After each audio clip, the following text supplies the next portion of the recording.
7 AM News.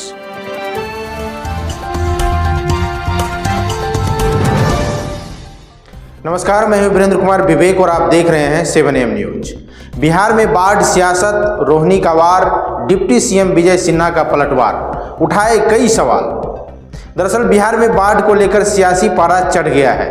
Rajad supremo Lalu Prasad Yadav की बेटी रोहिणी आचार्य ने बाढ़ को राष्ट्रीय आपदा घोषित करने की मांग की है, जो डिप्टी सीएम विजय सिन्हा ने इस पर कड़ा पलटवार किया है। सिन्हा ने न सिर्फ रोहिणी बल्कि नेता प्रतिपक्ष तेजस्वी यादव पर भी सवाल खड़े किए हैं।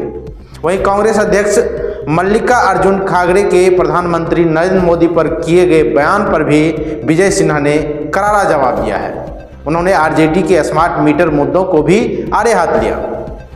बिहार में बाढ़ की गंभीर स्थिति के बीच सियासी घमासान भी तेज हो गया है। राजद प्रमुख लालू प्रसाद यादव की बेटी रोहिणी आचार्य ने बिहार की बाढ़ को राष्ट्रीय आपदा घोषित करने की मांग करते हुए राज्य सरकार पर निशाना साधा। इसके जवाब में डिप्टी सीएम विजय सिन्हा ने कहा कि रोहिणी और उनके भाई तेजस्वी यादव, जो बिहार के नेता प्रतिपक्ष हैं, इस समय कहां हैं। उन्होंने कटाक्ष करते हुए कहा कि सोने का चम्मच लेकर जन्म लेने वाले लोग जिम्मेदारी निभाने से पीछे क्यों हट रहे हैं। विजय सिन्हा ने रोहिणी और तेजस्वी पर तंज करते हुए कहा कि बिहार की जनता उन्हें जमीन पर देखना चाहती है। साथ ही उन्होंने कहा कि जनता की कमाई लूटने वाले को अब उनकी सेवा में कुछ अंश लगना चाहिए, ताकि जनता की दुआ मिल सके। देखिए, लगभग अर्धशतक के बाद इस तरह की स्थिति बनी है। 6,61,000 क्यूसेक वाटर छोड़ा गया, जो पहली बार बिहार में अनुभव है। लेकिन सरकार सजग है। सरकार की सजगता से वो नुकसान नहीं कर पाएगा जो अकस्मात बाढ़ आने से होता है। शासन प्रशासन पूरी नज़र रखे हुए है और भारत सरकार भी बाढ़ आपदा से निपटने के लिए 11,000 करोड़ से ज़्यादा जो दिया गया है। कल डीपीआर भी नेपाल के डैम के लिए बनाने का पूरी प्लानिंग चल रही है। इस बार प्रकृति की विपदा पर हम सब की एकजुटता, बिहार सरकार और केंद्र सरकार मिल करके हम इसका निदान भी करेंगे और अपने बिहारियों को सुरक्षित और संरक्षित भी रखेंगे।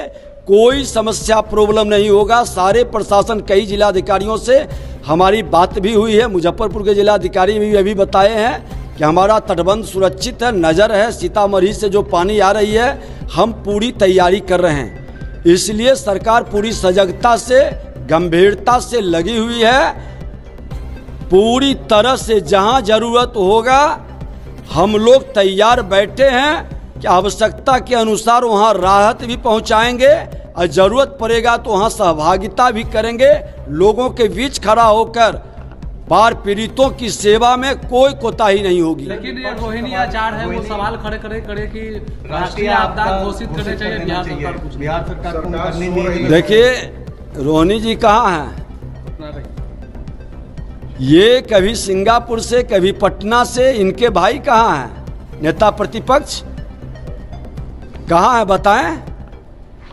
अरे जिम्मेवारी निभाओ। सोने के चम्मच लेकर जन्म लेने वाले लोग, राजा रानी के पेट से जन्म लेने वाले राजकुमार और राजकुमारी जी, बिहार की जनता जमीन पर देखना चाहती है। जमीन पर सेवा के भाव से काम करना चाहिए।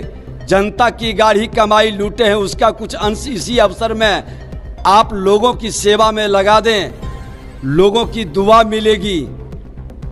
आज वो भाव नहीं है। सिर्फ ट्वीट कर करके सेवा का मनोभाव बनाना।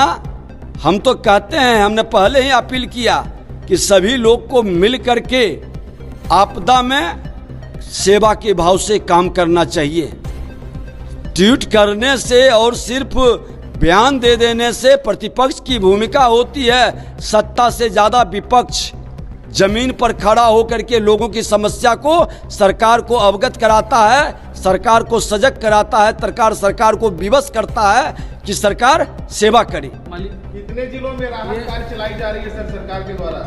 अभी जितने जगह बाढ़ की व्यवस्था बन रही है।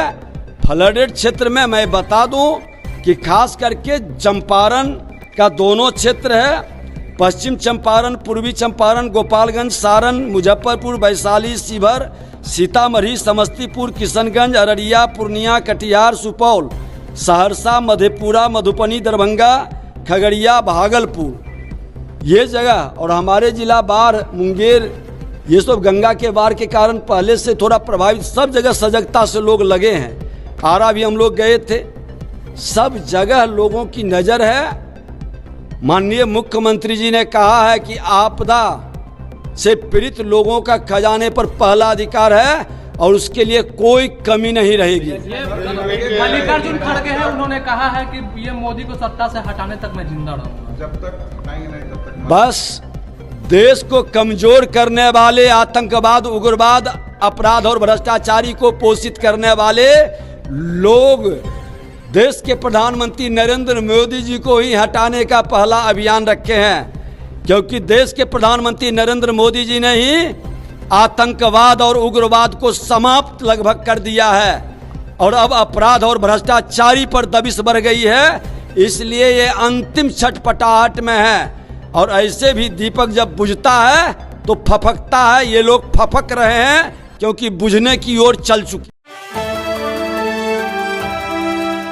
7 AM News